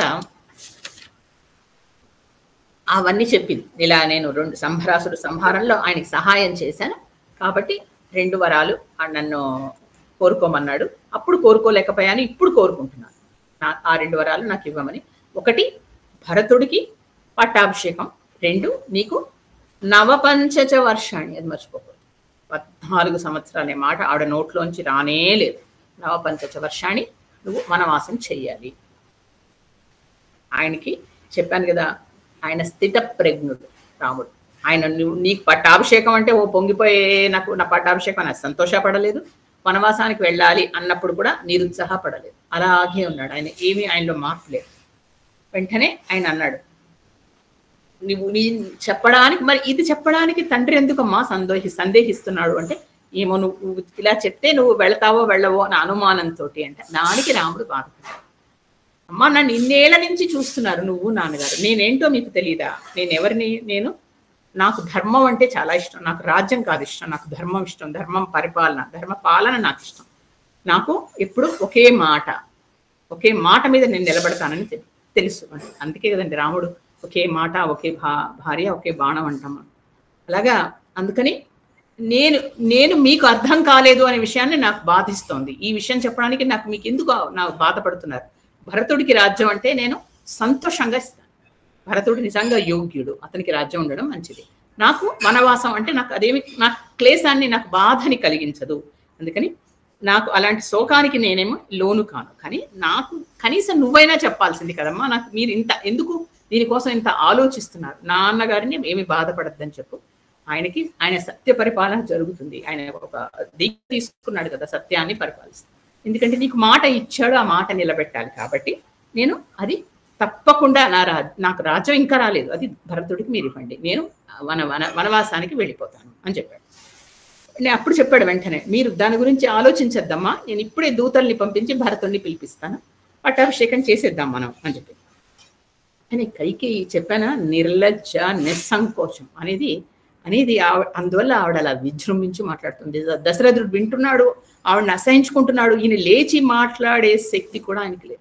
రాముడి మాటలు వింటుంటే ఇంకా దుఃఖం వచ్చేస్తుంది ఆయనకి. ఎందుకంటే అంత చక్కటి వాడు అలా నా అమ్మ నేనేం అనుకోలేదమ్మా అలా మాట్లాడుతుంటే ఇంకా దుఃఖం వస్తుంది. రాముడు ఎదురు తిరిగి, మీరెవరు అసలు ఇలా మాట్లాడడానికి, నేనే కదా సక్సెసర్, నాకు ఇవ్వాలి కదా, మీరేంటి ఇలా మాట్లాడుంటే బాధపడేవాడు కాదేమో, ఏమనకుండా పర్వాలేదమ్మా ఏం కాదమ్మా అంటుంటే. చూడండి, ఒక మంచితనాన్ని మనం ఎదుర్కోవడం కష్టం, దుర్మార్గత్వాన్ని మనం కూడా దుర్మార్గత్వంతో చేయొచ్చు. అవతల వాళ్ళు అతి మంచి వాళ్ళు అయితే చాలా కష్టం. అవతల రాముడు అంత సుగుణాభిరాముడు అలా మాట్లాడుతుంటే దశరథుడు తట్టుకోలేకపోతున్నాడు. వెంటనే నేను దూతల్ని పిలిపిస్తానమ్మా భరతుడిని అన్నాడు. అంటే అప్పుడు కౌసల్య నేను పిలిపిస్తాను. నేను నువ్వు వెంటనే బయలుదేరి ఈ రోజే వెళ్ళిపో. ఎందుకంటే నువ్వు ఇంకా ఆలస్యం చేస్తే అది ఆయనకి బాధగా ఉంటుంది దశరథుడికి. ఎందుకంటే నువ్వు వెళ్ళే వరకు ఆయన రాత్రంతా నిద్రపోలేదు. నీకు ఈ విషయం ఎలా చెప్పాలి అని. ఇంతవరకు భోజనం చేయలేదు. అందుకని నువ్వు వెళ్ళే వరకు ఆయన భోజనం చేయరు, నిద్రపోరు అంటే ఆయన మీద పెట్టేసిందండి. అలా పెట్టింది దశరథుడి గురించి చెప్పి. కాబట్టి ఆయన అన్నం తినడు, స్నానం చేయడు. కాబట్టి నువ్వు వెంటనే అడవికి వెళ్ళిపో. భరతుడిని నేను పిలిపిస్తానులే అక్కడి నుంచి అని చెప్పి అనేసరికి వెంటనే దశరథుడు చిచి ఎలాంటి కష్టం వచ్చింది అని గట్టిగా అన్నట్టు అనేసి వెంటనే మూర్ఛ చెందాడు. అంతవరకు వింటున్నాడు ఈ మాటలు. నువ్వు వెళ్లే వరకు ఈయన అన్నం తినడు, స్నానం చేయడు అని ఇలాంటి మాటలు కైకేయి మాట్లాడేసరికి చిచి ఎంత కష్టం వచ్చింది అని గట్టిగాని ఆయన మళ్ళా మూర్ఛపడి ఎన్నిసార్లు అండి పాపం ఆయన అలాంటి దేవతలతో పాటు సహాయంగా యుద్ధం చేసి ఇంతమంది రాక్షసుల్ని సంహరించిన ఆ దశరథుడు ఆవిడ గృహంలో అలా నేల మీద పడి మూర్ఛిల్లడం ఏంటి, అది ఎంత తలుచుకుంటే ఎంతో హృదయ విదారకంగా ఉంది కదా. ఇప్పుడు శ్రీరాముడు మెల్లిగా ఆయన సేద తీరుస్తున్నాడు. ఆయన పక్కన కూర్చుని ఆయన ఇలా మెల్లిగా నిమురుతూ చెప్తున్నట్ట, నాకు రాజ్యకాంక్ష లేదు, నేను ఋషితుల్యుణ్ణి, నేను ఋషి లాంటి వాడినమ్మా, ధర్మాచరణే నాకు ముఖ్యం. అందుకని నాకు నువ్వు చెప్పినా ఒకటే, తండ్రి చెప్పినా ఒకటే. తండ్రి ఆజ్ఞని కదా నువ్వు చెప్పావు, నేను అది పరిపాలిస్తాను. అందుకని నాకు అని చెప్పాడు. ఇక్కడ మనం చిన్న ఒక తేడా గమనించాలి. సుమంత్రుడికి కైకేయి చెప్తే అన్నాడు, రాజు ఆజ్ఞ లేకుండా నేను చేయను, రాజు చెప్తే తప్ప నేను వెళ్ళను అన్నాడా రాముడిని పిలవడానికి? రాముడు అలా అనలేదు. చూడండి, రాముడు ఏమన్నాడు, నాకు నువ్వు చెప్పినా ఒకటే, ఆయన చెప్పినా ఒకటే. తండ్రి ఆజ్ఞ నువ్వు చెప్తున్నావు కదా, ఆయన ఇలా అన్నాడని నేను దాన్ని పాలిస్తాను అని. అమ్మా నాకు ఒక చిన్న ఇది కావాలి, ఏంటి, నాకు కొద్ది సమయం ఇవ్వు, నేను వెళ్ళి ఈ మాటని నా తల్లి అయిన కౌసల్యకి, తర్వాత నా భార్య సీతాదేవికి చెప్పి వెళ్ళాలి, అందువల్ల నాకు కొద్ది సమయం ఇవ్వు తల్లి అని అడిగాడు. ఇంకా అసలు ఇవన్నీ వింటూ ఉంటే మనకి ఎంత బాధిస్తుందండి. ఏమిటి అడగడం ఏమిటి, రాముడు 5 నిమిషాల్లో పట్టాభిషేకం కావాల్సిన మనిషి అడవికి వెళ్ళిపో, ఈ క్షణాల్లో వెళ్ళిపో అంటే ఆవిడ బెదిరించడం ఏమిటి. ఈయన ఆవిడని మెల్లిగా రిక్వెస్ట్ చేయడం, ప్లీజ్ అమ్మా 5 నిమిషాలు టైం ఇస్తే వెళ్ళిపోతాను. ఇది విని దశరథుడు ఆ మూర్ఛలోంచి రాముడి సేద తీరుస్తుంటే లేచిన వాడు ఎప్పుడైతే అమ్మా నాకు కొద్దిగా సమయం కావాలని అడుగుతున్నాడో అది విని ఎలుగెత్తి గట్టిగా ఏడ్చాడు, భరించలేక. అప్పుడు ఏడ్చి మళ్ళా మూర్ఛ చెందాడు. వెంటనే ఇక్కడ ఏంటంటే మనం ఇంత నిబ్బరంగా ఎలా మాట్లాడుతుంది అంటే ఆవిడ దేవతలకి ఒక ఉపకరణం అయిపోయిందండి. దేవతలు ఈవిడ నోరుని ఈ విధంగా వాడుకున్నారేమో, దేవతలే ఆవిడలో ప్రవేశించి ఆవిడకి అలాంటి మనస్సును మార్చారో ఏంటో తెలీదు. ఎప్పుడో దాచుకున్న వరాలు ఇప్పుడు అడిగి ఈ విధంగా చెప్పి, అదే రాముడు అన్నాడు, అమ్మా దీనికోసం నువ్వు ఆ వరాలను వాడుకోవడం ఎందుకు, అసలు ఇప్పుడు వెళ్ళు అంటే నేను వెళ్ళిపోతాను, ఆ వరాలు పెట్టుకోవడం అడగడం ఏంటి అన్నా. నా రామా నువ్వు వెళ్ళిపో అంటే వెళ్ళిపోతాను అమ్మా, దానికి ఇంత ఎందుకమ్మా, ఏం అక్కర్లేదు నేను వెళ్ళిపోతాను అన్నాడు. వెంటనే ఏం చేశాడు, ఈ మాట అని ఇద్దరికి నమస్కరించాడు, తల్లికి తండ్రికి. ఆయన మూర్ఛలోనే ఉన్నాడు. ఈవిడికి నమస్కరించాడు, తండ్రికి నమస్కరించాడు, ప్రదక్షిణ చేశాడు, ఇద్దరికి చేసి బయటకు వచ్చాడు. పక్కన లక్ష్మణుడు ఉన్నాడు. లక్ష్మణుడు అతి కోపంతో అతి ఉగ్రంగా ఉన్నాడు. ఇవన్నీ విన్నాడు. ఆయన మనల్ని రిప్రజెంట్ చేస్తాడు. మనకి ఎలాంటి కోపం ఎలాంటి ఉక్రోషం వస్తుందో లక్ష్మణుడికి అలాగే ఉంది. రాముడే, ఆయనకి ప్రపంచమే రాముడు, రాముడు తప్ప వేరే ప్రపంచం లేదు. అలాంటి రాముడు పట్టాభిషేకం చేసుకోబోతున్నాడని మనకంటే ఉత్సాహంగా ఆయన ఉన్నప్పుడు అడవికి వెళ్ళిపోమని కైకాదేవి అనడం, దశరథుడు మాట్లాడకపోవడం, ఇదంతా విని లక్ష్మణుడు సహించలేకపోయాడు. ముందర ఉక్రోషంతో ఆయనకి కళ్ళ నిండా నీళ్లు కారిపోతుంటే పక్కన భుజం మీద చేసి రాముడు పదాన్ని తీసుకెళ్తున్నాడు. మాట్లాడలేకపోతున్నాడు లక్ష్మణుడు ఏది, ఎందుకంటే ఇప్పుడు ఏం మాట్లాడినా ఏమవుతుందో తెలియదు. రాముడు అవకాశం కూడా ఇవ్వలేదు లక్ష్మణుడికి, పద అని తీసుకెళ్ళాడు. వస్తుంటే ఈ లోపల రథం సిద్ధంగా ఉంది. మళ్ళా ఆయన అంటే బయట వాళ్ళకి ఈ విషయాలు ఏం తెలియదు, ఎవరికి ఏమీ తెలియదు. ఈ లోపలికి వెళ్ళి మాట్లాడొచ్చిన విషయం అంతే రాముడికి, లక్ష్మణుడికి, తర్వాత దశరథుడికి, కైకేయికి, నలుగురికి తెలుసు. బయటకు వచ్చిన తర్వాత రథాన్ని అట్నుంచి ఇటు తిప్పారు. అందరూ మళ్ళీ సిద్ధంగా ఉన్నారు, ఎక్కమన్నారు. మంగళ ద్రవ్యాలన్నీ సిద్ధంగా ఉన్నాయి. రాముడు అన్నిటికీ నమస్కారం చేసి వాటికి ఒక ప్రదక్షిణ చేశాడు. రథానికి, ఆ మంగళ ద్రవ్యాలకి ప్రదక్షిణ చేసి చేతితో తాకి నడిచి వెళ్ళిపోతున్నాడు. కనుక లక్ష్మణుడు అనుసరిస్తున్నాడు. అర్థం కావట్ల వీళ్ళందరికీ ఏమైంది. సుమంత్రుడు వెళ్ళిపోయాడు, సుమంత్రుడు ఇక్కడ లేడు అని ఆయన మిగతా అవసరాలని చూడడానికి పట్టాభిషేకం ఎక్కడైతే చేస్తారో అక్కడికి వెళ్ళిపోయాడు. మిగతా భటులు వాళ్ళందరూ ఉన్నారు. ఇదేంటి ఈయన రథం ఎక్కకుండా నడిచి వెళ్ళిపోతున్నాడు కౌశల్య మందిరానికి, ఏమైంది ఎవరికి అర్థం కాలేదు. అని ఈయన మెల్లిగా నడిచి వెళ్ళాడు. కౌసల్య అంతఃపురానికి ఈయన బయలుదేరి వెళ్తున్నాడు. ఇది ఇక్కడ ఏంటంటే ఇది ఒక దైవ ప్రయత్నం. ఇక్కడ కేవలం నేను వెళ్ళాలి అని వెళ్ళడమే కాదు, ఇక్కడ దైవ ప్రేరణ ఉంది కదండి. ఎందుకంటే ఈయన 14 సంవత్సరాలు అడవికి వెళ్ళకుండా ఉంటే ఏంటవుతుంది, రావణ సంహారం జరగదు. అసలు ఈయన పుట్టిందే రావణ సంహారం కోసం కాబట్టి ఇదంతా జరిగింది. కాబట్టి ఇక్కడ ఈయన ఒక కైకేయితో ఒక మాట అంటాడు రాముడు ఏంటంటే, అమ్మా నేను నా రాజ్యాన్ని, నా ప్రాణాన్ని, నా ధనాన్ని కూడా నేను భరతుడికి సంతోషంగా ఇచ్చేస్తానమ్మా, నాకు డబ్బు ఏమి ప్రధానం కాదు అన్నాడు. డబ్బు ప్రధానం కాదు అని అన్నాడు. తర్వాత ఇక్కడ ఉండాలనే కోరిక కూడా నాకు లేదు, ఇక్కడే నేను ఉండిపోతాను, ఈ రాజ్యాన్ని నాకు కావాలనే కోరిక లేదు, తర్వాత నేను ఋషి లాంటి వాడినమ్మా అని చెప్పాడు. ఇక్కడ ఆ మాటలు ఎందుకు అన్నాడు అనే దానికి పెద్దవాళ్ళు చెప్తారు. ఏంటంటే ఈయన భార్యే ఐశ్వర్య లక్ష్మి, మహాలక్ష్మి ఈయన భార్య. మరి ఈయనకి ఇంకా అవసరం, డబ్బుతో అవసరమే ఉంది, ఐశ్వర్య లక్ష్మి పక్కన. తర్వాత ఇక్కడ ఉండాలనే కోరిక ఆయనకి లేదుట, ఎందుకంటే ఆయన వైకుంఠవాసి, ఆయన వచ్చిన కార్యక్రమం వేరు, అవసరం వేరు, ఆ అవతారం అది చేసుకుని వెళ్ళాలి కదా. తర్వాత నా ధర్మం ఇది కాదు అన్నాడు. ఈయన ధర్మం ఏంటంటే రాజధర్మం కాదు, ఈయనకి రాజ్యధర్మం అనేది తర్వాత మన కోసం, రాజు అంటే ఎలా ఉండాలి అని చూపించడం కోసం. అసలైన ధర్మం ఏంటి, రావణ వధ కదా. కాబట్టి ఆ ధర్మం. ఇక ఋషి లాంటి వాణ్ణి అన్నాడు. ఇక్కడ ఎందుకు ఈ ఋషితో కంపేర్ చేశారంటే, ఈయనకి రావణాసురుణ్ణి చంపాలంటే ఈయనకి అంతవరకు మీకు నేను చెప్పాను, మానవుడిగా పుట్టాడు, మానవుడిగానే వెళ్ళాడు, దేవతా బలాలు ఏవి చూపించకూడదు. కాబట్టి మానవుడిగా వెళ్ళాలంటే ఆ బలం సరిపోదు, ఎందుకంటే ఆయన అంత బలం సంపాదించుకున్నాడు రావణాసురుడు. కాబట్టి ఈయనకి తపబలం కావాలి. ఆ తపబలం కావాలంటే ఈయన వెళ్ళి 14 సంవత్సరాలు తపస్సు చేయవలసినదే, దానికి ఇంకా మార్గం లేదు. కాకుండా ఆ ఋషుల ఆశీర్వచనం, వాళ్ళ తపోబలం కూడా ఈయనకి ఇస్తారు వాళ్ళు. అందువల్ల అదంతా కావాలంటే ఈయన నేను రాజ్యం చేస్తాను అని ఇక్కడ కూర్చున్నాడు అనుకోండి, ఇదంతా సాధ్యం కాదు, అడవికి వెళ్ళి తీరవలసిందే. కాబట్టి ఆయన ఋషి ధర్మంలో ఉంటే తప్ప ఋషులు తప బలం ఇవ్వరు, అందుకని ఈ విధంగా వెళ్ళాడు అని చెప్తారన్నమాట. ఇదంతా ఒక శిక్షా శాస్త్రం అంటారండి. ఇది మనం చదివితే ఇందులో ఉన్న లోతులు అర్థమవుతాయి తప్ప పైకి చూస్తే 14 సంవత్సరాలు ఇదేంటిది ఇలా అనుకుంటాం. ఈ 14 సంవత్సరాలు అనేది కూడా నేను మీకు చెప్పాను. అడవిలో దీనికి ఒక ఎందుకు 14 సంవత్సరాలు అంటే, 14 ఆ రోజుల్లో 14 సంవత్సరాలు రాజ్యానికి దూరంగా ఉంటే రాజ అర్హత పోతుంది కాబట్టి 14. అది అనకుండా ఈవిడేమంది నవపంచచ వర్షాణి అని అనిపించారు ఈవిడ. నిజానికి 14 ఆయన ఉంటే మళ్ళీ వెనక్కి రాడు. కానీ ఇక్కడ మనకు ఒక సందేహం వస్తుంది, నిజంగా కైకేయి లేకపోతే మంధర ఇలాంటి ఐడియా చెప్పినప్పుడు అసలు రాముని శాశ్వతంగా అడవిలో ఉంచి భరతుడినే శాశ్వతంగా ఇక్కడ రాజుగా ఉంచొచ్చు అనొచ్చుగా, ఈ 14 ఏమిటి ఇందుకు ఇలా పెట్టింది ఈవిడ అని అనుకోవచ్చు కదా. ఇదే ఈ 14 ఆయన, ఎందుకంటే రాముడు మళ్ళీ రావాలి, రామరాజ్యం ఏంటో మనకి చూపించాలి, ఆయన ఒక నిలబడాలి, కాబట్టి ఇలా పలికించారు. మీకు చెప్పాను కదా, నోటిలో ఉండి అలా పలికించారు. మంధరతో అలా చెప్పించారు. మంధర కూడా మీకు చెప్పాను నేను, మంధర కూడా దేవతల చేత పంపించబడి ఈ విధంగా చేసింది మంధర ఆవిడ, కాబట్టి ఇలా చేశాడు అని చెప్పారు. 14 అనేది ఒక నంబర్ అనమాట ఈ రామాయణంలో. అక్కడ ఏదైతే 18 మనకు వస్తుందో భారతంలో, ఇక్కడ 14 అనే నంబర్. తర్వాత కూడా దండకారణ్యంలో, అరణ్యకాండలో మీకు అనేక 14లు వస్తూ ఉంటాయి. ఆయన యుద్ధం కూడా 14 బాణాలతో చంపుతూ ఉంటాడు. ఆ 14 వచ్చినప్పుడల్లా మీకు చెప్తూ ఉంటాడు.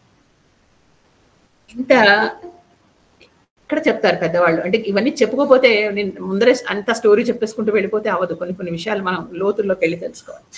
ఒక సామాన్యుడు ఎవరైతే ఉంటారో మనకు నచ్చిన చోటు ఉంటాట. రాముడు ఇంత తేలిగ్గా ఎందుకు ఒప్పుకున్నాడు ఏం మాట్లాడకుండా అని చెప్పడానికి అనమాట. సామాన్యుడు మనం అందరం మనకు నచ్చిన చోటు ఉంటాం, నచ్చని చోటు ఉండం కదా. ఈ ప్లేస్ నాకు నచ్చింది ఇక్కడే ఉంటాం, మన ఇంట్లో మనకు నచ్చుతుంది ఉంటాం, నచ్చని చోటు ఉంటాం.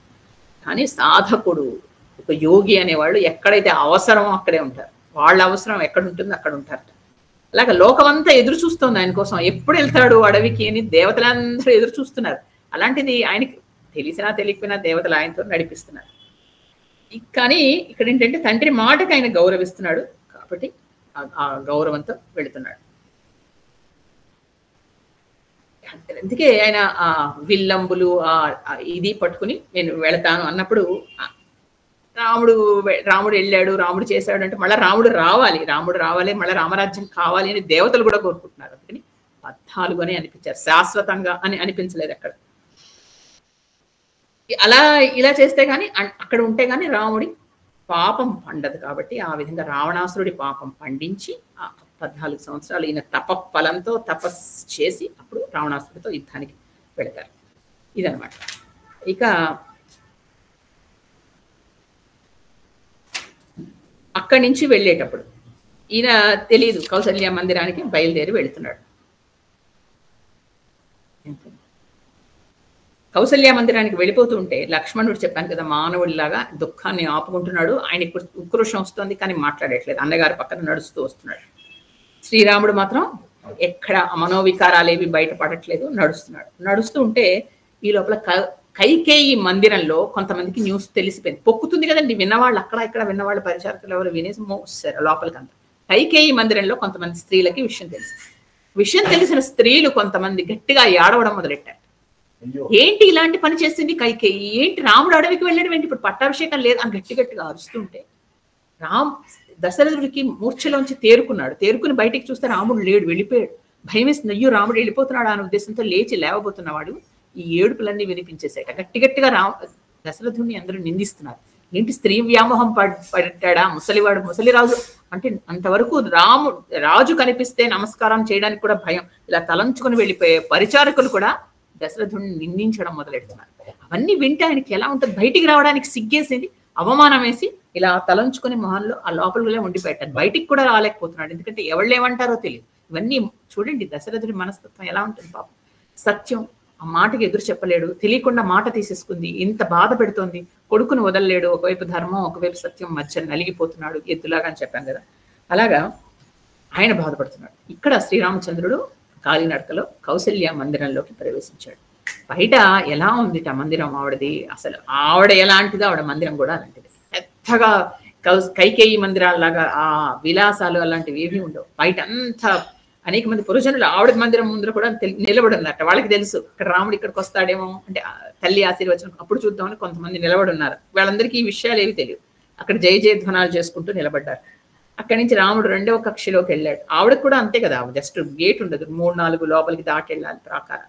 వెళితే 2వ దానిలో వేద పండితులందరూ నిలబడి వేదం చదువుతున్నారు. ఆవిడకి ఎప్పుడూ పూజలు పునస్కారాలు, లేకపోతే ఆవిడ కడుపులో ఎందుకు పుడతాడండి రాముడు. 3వ కక్షలోకి వెళ్ళారు. 3వ కక్షలోకి వెళ్తే అక్కడ వృద్ధ బ్రాహ్మణులందరూ ఎదురు చూస్తున్నారు. వాళ్ళందరికీ రోజు నమస్కారం చేసి దానాలు అవి ఇస్తున్నట్టు ఆవిడ నిలబడున్నారు. 4వ కక్షలోకి వెళ్తే అక్కడ వృద్ధ స్త్రీలు యువతులు ఉన్నారు. వాళ్ళందరూ శుభాశీస్సులు పలుకుతూ ఉంటారట. ఎప్పుడు నీకు మంచిది అవుగాక, నీ భర్తకు మంచి జరుగుగాక, నీ పిల్లలు బాగుండాలి అని ఆవిడ లోపల మంత్రం పూజలు చేస్తూ వెళుతున్నారు. ఇక్కడ లోపలికి వెళ్ళేసరికి అక్కడ కైకేయి, అక్కడ కౌసల్యాదేవి తల్లిని చూశాడు రాముడు. ఎలా ఉందిట ఆవిడ, మంచి పట్టుచీర కట్టుకుని పొద్దున్నే ఆ రాత్రంతా ఆవిడ ఉపవాసం చేసింది, రాత్రంతా జాగారం చేసి నారాయణుడు పూజ చేసింది. అక్కడ నారాయణుడు వాళ్ళ కులదైవం అని చెప్పాను కదా, ఆ నారాయణుడు పూజ చేసి అప్పుడే పురుష సూక్తం చదువుతున్నట్టు ఆవిడ. సహస్ర శీర్షం దేవం విశ్వాత్మం విశ్వసంభవం అంటూ చక్కగా గట్టిగా పురుష సూక్తం చదువుతూ ఉంటే వెనక అడుగుల చప్పుడైతే తిరిగితే ఆ శ్రీమన్నారాయణ నడిచి వస్తున్నాడు. ఆవిడకి తెలియదు తన కొడుకే శ్రీమన్నారాయణుడు అని. ఆ పురుష సూక్తం అంత శ్రద్ధగా చదువుతుంటే సాక్షాత్తు నారాయణుడే నడిచి ఆవిడ దగ్గరికి వచ్చాడు. వచ్చేసరికి ఈవిడ తల్లి నారాయణుడు తన రాముడు వచ్చాడు, అందులో ఈరోజు పట్టాభిషేకం మురిసిపోతుంది. వెంటనే వచ్చి పాదాభివందనం చేశాడు. నమస్కారం చేసేసరికి దగ్గరికి తీసుకుని నాయన దీర్ఘాయురస్తు, నీకు ఘనకీర్తి పొందాలిరా నాన్న నువ్వు అంటూ వాడిని ఆశీర్వదించి ముద్దాడింది రాముడిని. ముద్దాడి వెంటనే చెప్పింది, నాన్న పొద్దునే వచ్చావు చక్కగా, ఇప్పుడే నైవేద్యం అది పెట్టాను, దా కొంచెం ఏదైనా తిను, ఎందుకంటే మళ్ళీ నీకు ఆ పట్టాభిషేకం అంతా అయ్యేసరికి ఎంత. అందరు తల్లులు ఒకటేనండి, తల్లులకి అందరికీ ఇదే కదా, ఎప్పుడు కొడుకు తినాలి అని ఇలాగే చూస్తారు. వెంటనే అక్కడ ఒక మంచి రత్న సింహాసనం ఉంటే, నాన్న దా దేవి మీద కూర్చోదా, నీకు అన్ని ఇస్తాను, కొంచెం తినేసేది లేదు ఒకటి అంటూ అన్ని చదువుతాను పళ్ళెల్లో ఇద్దాం. వెంటనే మొహమాటంగా ఆ సింహాసన ఇచ్చిన ఆసనాన్ని కళ్ళకద్దుకున్నట్టు రాముడు. అంటే ఎవరైనా ఏదైనా ఇస్తే నాకు వద్దండి అనకూడదు, తప్పు. అందుకని వెంటనే కళ్ళకద్దుకుని ఇవన్నీ మనకి నేర్చుకోవాల్సినవండి, అది నేర్పిస్తున్నాడు. నేర్పించుకున్నట్టు వెంటనే దండం పెట్టి వెంటనే చెప్పాట, అమ్మా ఇంకొక విషయం చెప్పాలి, నేను ఇంకా ఈ సింహాసనం మీద కూర్చోకూడదమ్మా, ఇంకా దర్భాసనం మీద కూర్చోవాలి నేను, ఇక ఇలాంటి విందులు అవి చేయకూడదు, నేను మృష్టాన్న భోజనాలు కందమూలాలు తినాలమ్మా, ఇంతే అన్నాడు. అంటే వెంటనే కౌశల్య వెనక్కి తిరిగి పరిహాసం ఆడుతున్నాడు అనుకుంది. అవన్నీ ఏంటి మాట్లాడుతున్నావు, తిను నాన్న అని మళ్ళా ఇస్తాం. అంటే కాదమ్మా, నేను ఇప్పుడే కైకేయి మందిరం నుంచి వస్తున్నాను, తండ్రి కైకేయి నాకు ఒకటి చెప్పారు, ఏంటంటే ఇక ఈ భరతుడికి పట్టాభిషేకం చేస్తున్నారు, నన్ను నాకు మునివృత్తి నియమించారు, నేను అడవికి వెళ్ళిపోతున్నాను, నాకు 14 సంవత్సరాలు ఆ వనవాసానికి వెళ్ళమని చెప్పారు అని చెప్పారు. చెప్పేసరికి వెంటనే ఇటు తిరిగిన కౌసల్య ఈ మాట వింది. అసలే ఉపవాసం జాగారంతో అలసిపోయింది ఆవిడ. ఈ మాట వినగానే వెంటనే అక్కడికక్కడ పడిపోయింది, స్పృహ తప్పింది. అంటే అది తట్టుకునే శక్తి కూడా ఆవిడ శరీరానికి లేదు. పెద్ద ఆవిడ కూడా వయసులో పెద్దదే కదండి. అలా వెళ్ళిపోతున్నాడు అనేది అసలు తట్టుకోలే, అసలు ఊహించని విషయం కదా.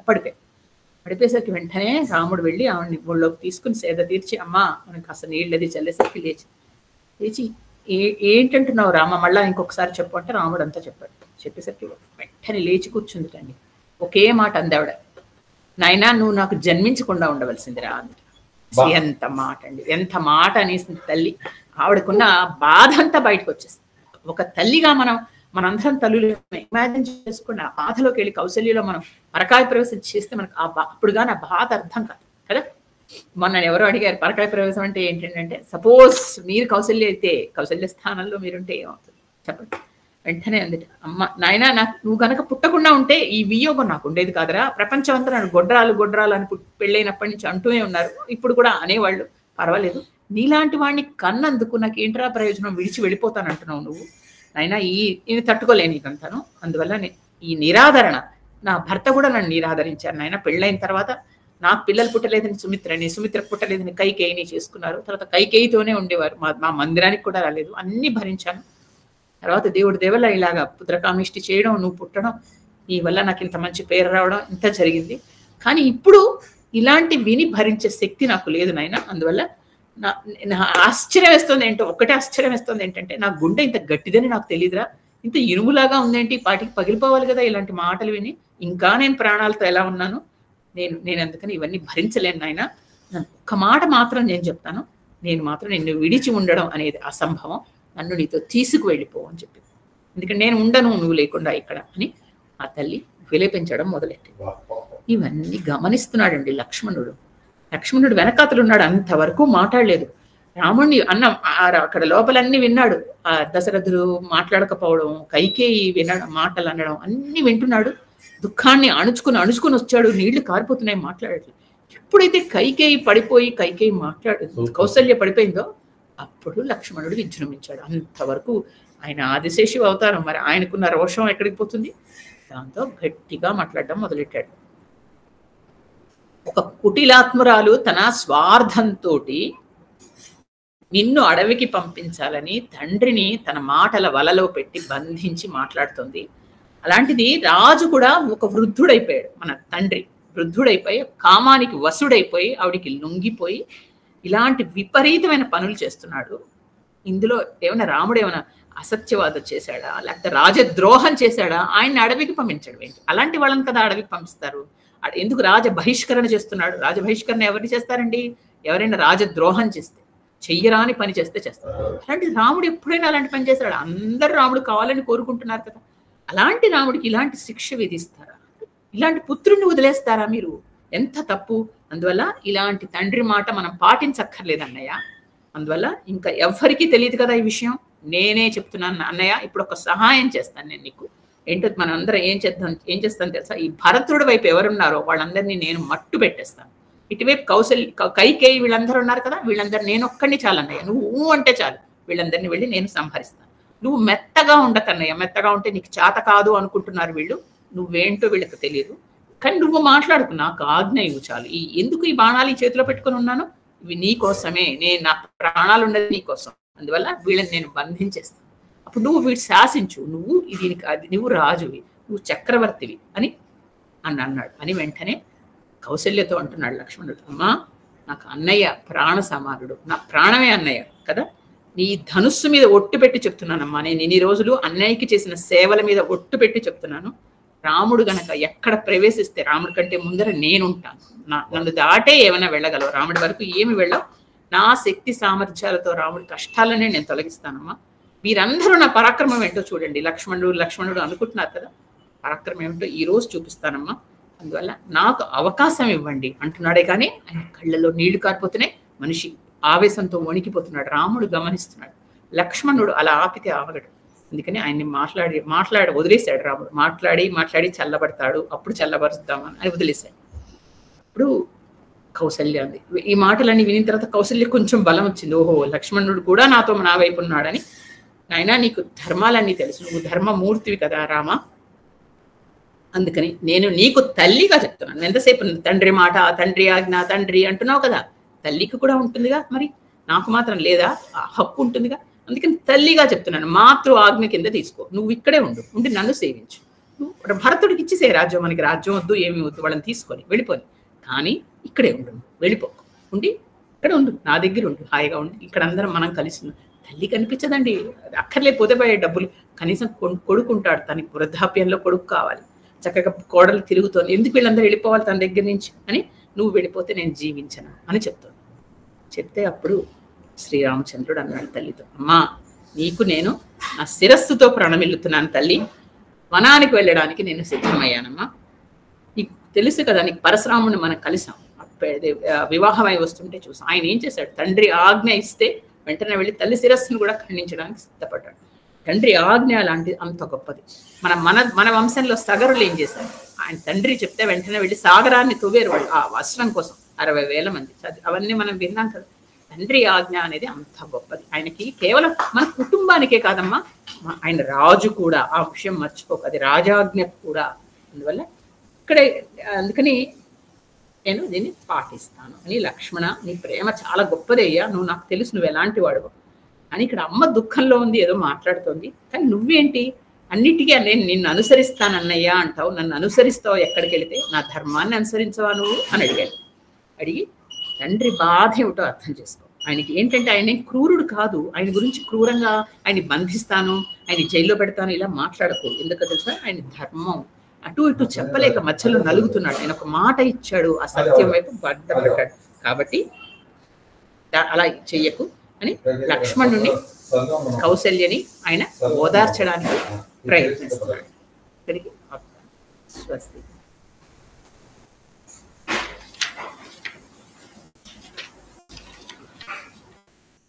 యత్ర యత్ర రఘునాథ కీర్తనం తత్ర తత్ర కృతమస్తకాంజలిం భాష్పవారి పరిపూర్ణలోచనం మారుతిం నమత రాక్షసాంతకం. శ్రీరామ జయ రామ జయ జయ రామ, శ్రీరామ జయ రామ జయ జయ రామ, శ్రీరామ జయ రామ జయ జయ రామ. ఇక్కడ ఈరోజు చెప్పిన ముఖ్యమైన వాటిల్లో భగవద్గీతలో ఏమో పార్థసారథి, ఆ రథం వర్ణన అనేది అత్యంత ముఖ్యమైనది. ఎందుకంటే ఆ శ్లోకం వీలున్నంత వరకు మీరు బాగా నోటితో 4-5 సార్లు చదివితే మీకు తెలుస్తుంది. ఆ శ్లోకం చదువుకుంటేనే మీకు ఎదురుకుండా ఆయన సాక్షాత్కరిస్తాడు, కృష్ణార్జునులు. అంత గొప్ప శ్లోకం అది. ఇక ఇందులో చెప్పిన 2 ఈరోజు మీకు రాముడివి. ఒకటి సుమంత్రుడు చూసిన సీతారాముల దర్శనం, 2 రాజారాముడు రథంలో ఊరేగించడం. అది 2ను మీరు భావన, అంటే మీరు రాముడి స్తోత్రం చదువుకుంటున్నప్పుడు భావించుకోవడం, అది 2 తేలిగ్గా ఉంటాయి. ఇక లోపలికి వెళ్ళి చూడడం అనేది మీకు అది మణిద్వీపం లాగే ఉంటుంది. ఎందుకంటే చెప్పాను, రాముడికి లలితాదేవి ఇద్దరు ఒకటే. అందుకని అక్కడ మణిద్వీపంలో అమ్మవారి దర్శనం ఎలా అవుతుందో ఇక్కడ సుమంత్రుడికి కూడా సీతారాముల దర్శనం అలాగే.